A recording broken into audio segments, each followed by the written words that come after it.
Picture this. It's 1860. Damascus is burning. Mobs are tearing through the streets, hunting down Christians with swords and torches. Houses are on fire. People are screaming. And in the middle of all this chaos, there's one man, a Muslim, standing in front of his house, blocking an angry mob. Inside, over 10,000 Christians hiding for their lives. The mob screams, "Move aside, hand them over." This man, battle-scarred from 15 years of war, looks at them and says, "You want them? You'll have to kill me first." Who is this guy? His name was Abdelkader al-Jazairi, and his story will change how you see what it really means to be Muslim. In 1808 in Algeria, Abdelkader was a bookworm. His father was a respected scholar, and young Abdelkader spent his childhood buried in books, Quran, Hadith, poetry, mathematics, philosophy. By his teens, he had memorized the entire Quran and could debate scholars twice his age. Nobody thought this quiet, brilliant kid would become a warrior until 1830, when France invaded Algeria. It was brutal. Villages were torched, farms destroyed, people starving. The French weren't there to negotiate. They came to conquer. The Algerian tribes were desperate. They needed a leader. So they went to Abdelkader's father. But the old man shocked everyone. He looked at his 24-year-old son and said, "He will lead you." Can you imagine? 24 years old, no military experience, and suddenly you're chosen as commander of the faithful to fight one of the most powerful armies on earth. Most people would have crumbled, but Abdelkader accepted. Here's where it gets insane. Abdelkader united dozens of rival tribes who had been fighting each other for generations. Then he built an actual state with ministries, courts, factories, even a postal system while fighting a war.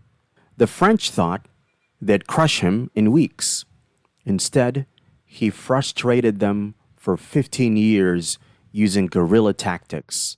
His cavalry was so fast and disciplined that French generals were writing home saying, "We have never faced an enemy like this." But here's what really confused them. Abdelkader gave his men strict orders: no killing prisoners, no harming civilians, no looting. When French soldiers were captured, instead of torture, they were fed and given medical care. His mother personally looked after some of them. One French prisoner later wrote, "I expected barbarism. Instead, I found honor." Think about that. You're at war, your enemy is burning your villages, and you still treat their soldiers with dignity because that's what Islam teaches you. Some of those French prisoners were so moved that when Abdelkader was later captured, they campaigned for his release in France. Your former prisoners fighting for your freedom. That's the level of respect he earned. After nearly 2 decades, Abdelkader agreed to surrender to save his people from more destruction. His one condition: safe passage to the Middle East. The French gave their word. Then they broke it, imprisoned him for 5 years. They tried to bribe him with luxury and wealth. He refused everything, saying, "I will stay a prisoner until you honor your promise." Even Napoleon III was impressed. In 1852, the French emperor himself freed Abdelkader and apologized. But then he had become famous across Europe, not as a savage, but as a noble warrior. Victor Hugo praised him. He was invited to dinners with kings. But Abdelkader didn't want fame. He wanted peace.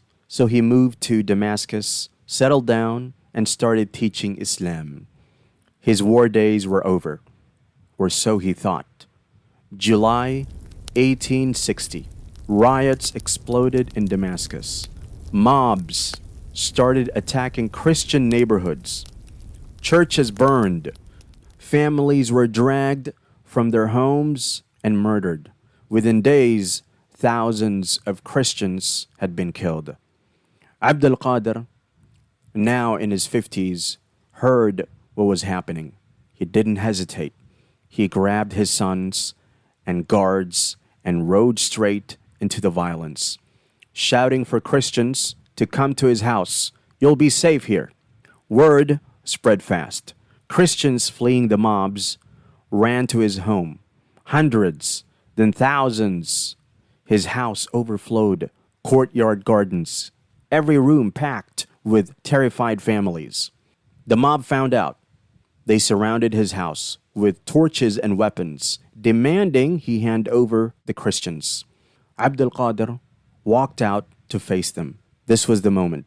A former warrior, scarred from battle, standing between a bloodthirsty mob and 10,000 innocent people.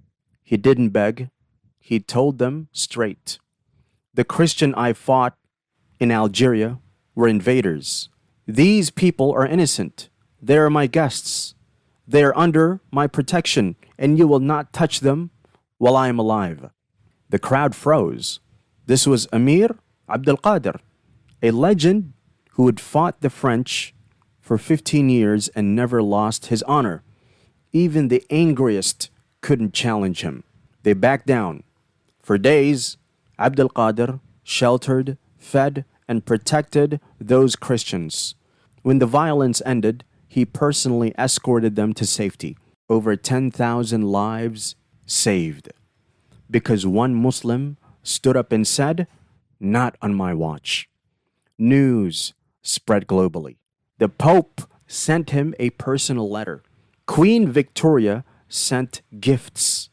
Abraham Lincoln, yes, the American president, sent him engraved pistols as a token of respect. Napoleon III gave him France's highest honor. But when asked why he did it, Abdelkader simply said, "What I did was obedience to Islamic law and respect for human rights. All creatures are God's family, and the most beloved to God are those who do the most good to his family." Just Islam. That's it. Abdelkader passed away in 1883, decades later. Algeria brought his body home. Today, there's even a city in Iowa, in United States, named after him, Al-Qadir. Alhamdulillah for Islam.